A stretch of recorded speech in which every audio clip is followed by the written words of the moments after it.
Hello बच्चों, आज हम लोग पशुपालन और पशुधन के महत्व पर प्रकाश डाल रहे हैं। राजस्थान में कृषि और पशुपालन एक ही धुरी के दो पहिए हैं।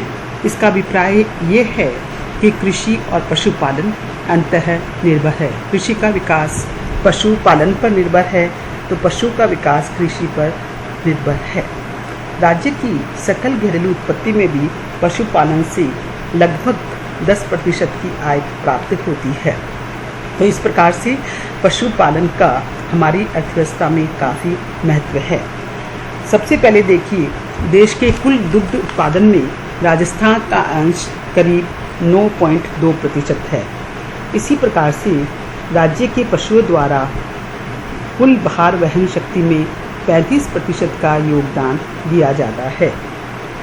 और जो भारत की कुल भेड़ों का जो मांस है, उसमें राजस्थान की भेड़ों की मांस का योगदान 30% है और ऊन में योगदान 39% है।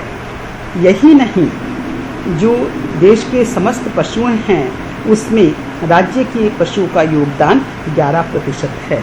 तो मैंने कुछ ये आपको आंकड़े बताए हैं जिसके आधार पर हम ये निष्कर्ष निकाल सकते हैं कि राजस्थान में पशुधन का काफ़ी अधिक महत्व है और देश की अर्थव्यवस्था में भी राजस्थान के पशुधन महत्वपूर्ण स्थान रखते हैं।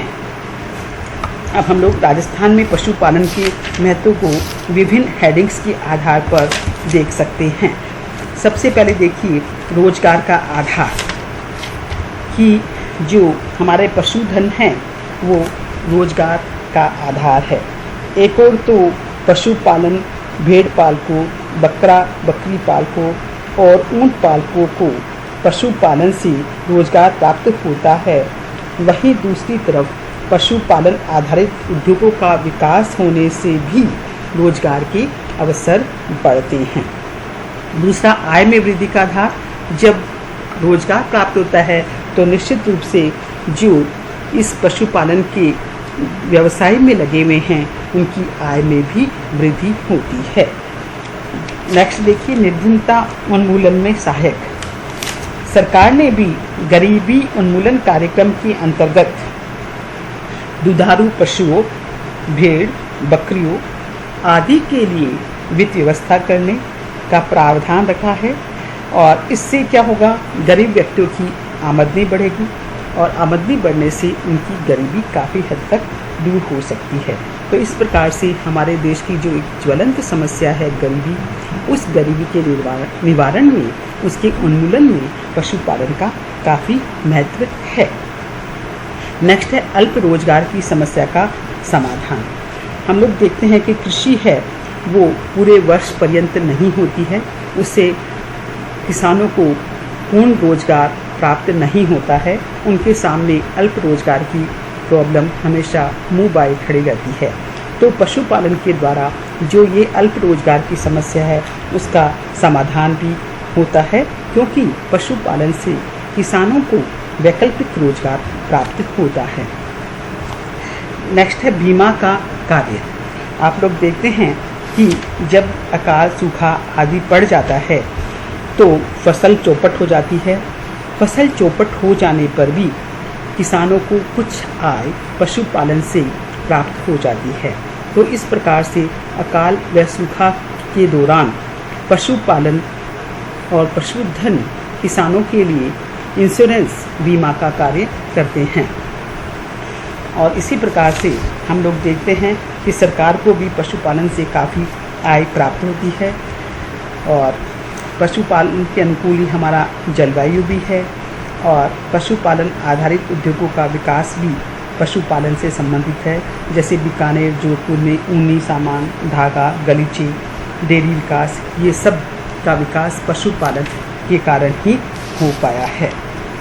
राजस्थान में गाय, बैल, भैंस, भेड़ें, बकरियां, ऊंट, घोड़े आदि काफ़ी मात्रा में पाए जाते हैं। तो हमारा पशुधन है उसकी संख्या में निरंतर वृद्धि होती जा रही है। अब हमें देखते हैं कि सरकार के द्वारा पंचवर्षीय योजनाओं के दौरान पशुधन के विकास के लिए कौन कौन से कार्यक्रम अपनाए गए, उनके लिए क्या प्रयास किए गए। तो सबसे पहले सरकार ने पशुधन विकास व्यय में निरंतर वृद्धि की है, मतलब पशुधन विकास पर निरंतर व्यय में बढ़ोतरी की है। जहाँ सेकेंड 5 ईयर प्लान में पशुधन विकास पर सार्वजनिक व्यय केवल 1.25 करोड़ रुपये था, वो बढ़कर अब नवी योजना में 125.3 करोड़ रुपये हो गया है। अर्थात पशुधन पर विकास के लिए सरकारी व्यय उत्तरोत्तर बढ़ता जा रहा है। इसी भांति सरकार ने गाय बैलों की नस्ल सुधार करने के लिए कुछ गो संवर्धन शाखाएं भी खोली है, ताकि उनकी नस्ल में सुधार किया जा सके। थार पारकर नस्ल के सांडों के विकास हेतु जैसलमेर जिले के चांदन गांव में फार्म हाउस स्थापित किया है। तो पशुओं के नस्ल सुधार के लिए भी सरकार कार्यरत है, प्रयासरत है। इसी भांति पशु चिकित्सा सुविधाओं की में वृद्धि की जा रही है और कई प्रकार के चिकित्सालय, औषधालय आदि स्थापित किए जा रहे हैं, जिससे पशुओं की रोगों की रोकथाम की जा सके, उनके लिए टीके लगाए जा सके और पशुओं के लिए कृत्रिम गर्भाधान का कार्यक्रम भी संचालित किया जा सके। और पशु नस्ल सुधार के लिए गोपाल योजना का क्रियान्वयन भी किया जा रहा है। ये योजना 1990-91 में प्रारंभ की गई थी। इसके अंतर्गत ग्रामीण क्षेत्र के शिक्षित युवकों को कृत्रिम गर्भाधान, नकारा पशुओं का बंध्याकरण, पशुओं की देखभाल की आधुनिक तकनीक, कृमिनाशक औषधियों के उपयोग को प्रोत्साहन, पशुओं को संतुलित आहार, चारा और चारा बीज विकास कार्यक्रम आदि की प्रशिक्षण देकर उन्हें ये काम दिया जाता है। और अभी लगभग 600 गोपाल कार्यरत है। अश्व नस्ल सुधार अर्थात घोड़े की नस्ल सुधार के लिए भी 10 विकास केंद्र कार्यरत है। अजमेर जिले का रामसर गांव है, वहां बकरा बकरी विकास केंद्र चलाया जा रहा है। और इसी प्रकार से पशुपालन अनुसंधान और परीक्षण कार्य पर भी जोर दिया जा रहा है। इसके लिए बीकानेर एवं जयपुर में एक पशु चिकित्सा महाविद्यालय खोले जा चुके हैं और भारतीय कृषि अनुसंधान परिषद के अंतर्गत बीकानेर और सूरतगढ़ में भेड़ अनुसंधान केंद्र खोले गए हैं। तो भेड़ों की एविकालीन नस्ल का भी बढ़ावा दिया जा रहा है, क्योंकि इनकी जो ऊन है वो गलीचों के लिए बहुत अधिक उत्तम है। तो भेड़ विकास से संबंधित समस्याएं और सुझाव का कार्यक्रम भी इनके अंतर्गत किया जा रहा है। लेकिन उसके बावजूद भी कुछ समस्याएं हैं, जैसे ऊन को बेचने से संबंधित कमियां हैं और राज्य सहकारी भेड़ एवं ऊन विपणन फेडरेशन को अधिक सुदृढ़ करने की आवश्यकता है। इसके साथ ही प्रशिक्षण कार्यक्रम का भी आयोजन किया जाना चाहिए, ताकि भेड़ों के बारे में इनको प्रशिक्षित किया जा सके। बीमारी की जांच पड़ताल व स्वास्थ्य नियंत्रण हेतु भी प्रभावी कदम उठाए जाने चाहिए। और इसी प्रकार से बकरी पालन के लिए भी कई प्रकार की विकास योजनाएं बनाई गई हैं।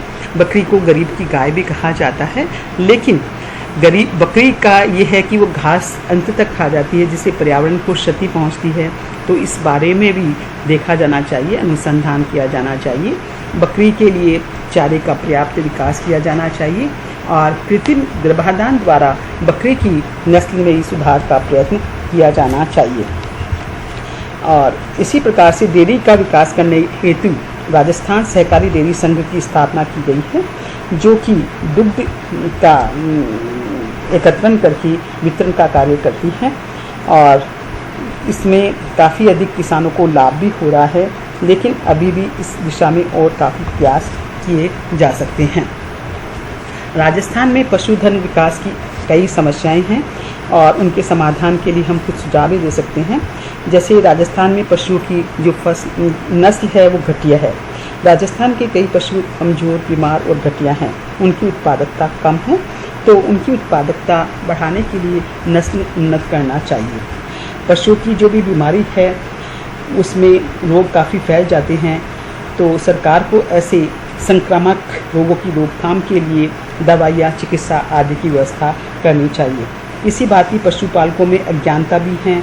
वो न तो पशुओं की बीमारी समझते हैं और न ही वो कैसे पशु का विकास करके अधिक आय प्राप्त कर सकते हैं, इसके बारे में उन्हें नॉलेज है। तो सरकार को प्रशिक्षण कार्यक्रम के द्वारा प्रदर्शनी आदि आयोजित करके इनकी अज्ञानता को दूर करने का प्रयास करना चाहिए। इसी भांति पशुपालकों में निर्धनता भी है। निर्धनता मतलब गरीबी होने की वजह से वो पशुओं के विकास पर, उनके पौष्टिक आहार पर पूरा खर्च नहीं कर पाते हैं। इससे पशुओं की उत्पादकता कम रह जाती है और सरकारी पशु विकास जो कार्यक्रम हैं उनका लाभ भी अशिक्षा, अज्ञानता की वजह से पशुपालकों तक नहीं पहुंच पाता है। तो इसके लिए आवश्यक है कि प्रचार प्रसार के माध्यम से पशुपालकों को जागरूक बनाया जाए ताकि वो इन कार्यक्रमों से लाभान्वित हो सकें। इसके साथ ही पशुधन विकास में पौष्टिक आहार चारा भी प्राप्त नहीं हो पाता, ये बहुत बड़ी समस्या है। तो सरकार को पशुपालकों को उन्नत, पौष्टिक एवं शीघ्र बढ़ने वाले संकर बीज के वितरण की व्यवस्था करनी चाहिए ताकि पशुओं की उत्पादकता बढ़ सके और गरीबी पशुपालकों की दूर हो सके। और लास्ट जो सबसे बड़ी प्रॉब्लम है वो अनार्थिक पशुओं की समस्या भी है कि पशुपालकों को पशु से इतना अधिक अटैचमेंट हो जाता है, इतना लगाव हो जाता है कि वो पशुओं के अनार्थिक होने के बावजूद उनको छोड़ना नहीं चाहते हैं, उनका भार उठाते रहते हैं। तो ऐसी स्थिति में उनके लिए उन दोनों प्रकार के पशुओं को पालना बड़ा मुश्किल हो जाता है। तो ऐसी अनार्थिक जो पशु हैं उनसे छुटकारा पाने के लिए कोई सरकारी कार्यक्रम किया जाना चाहिए ताकि आर्थिक पशुओं को भी इनसे लाभ प्राप्त हो सके। तो मैंने आज आपको एक टॉपिक बताया है, पशुपालकों का क्या महत्व है, उनकी कैसी प्रॉब्लम्स हैं, सरकार उनके लिए क्या प्रयास कर रही है और क्या प्रयास करने की आवश्यकता है, इनके बारे में एक विस्तृत चर्चा हमने की है। पहले भी हम इस टॉपिक पर चर्चा कर चुके हैं। धन्यवाद।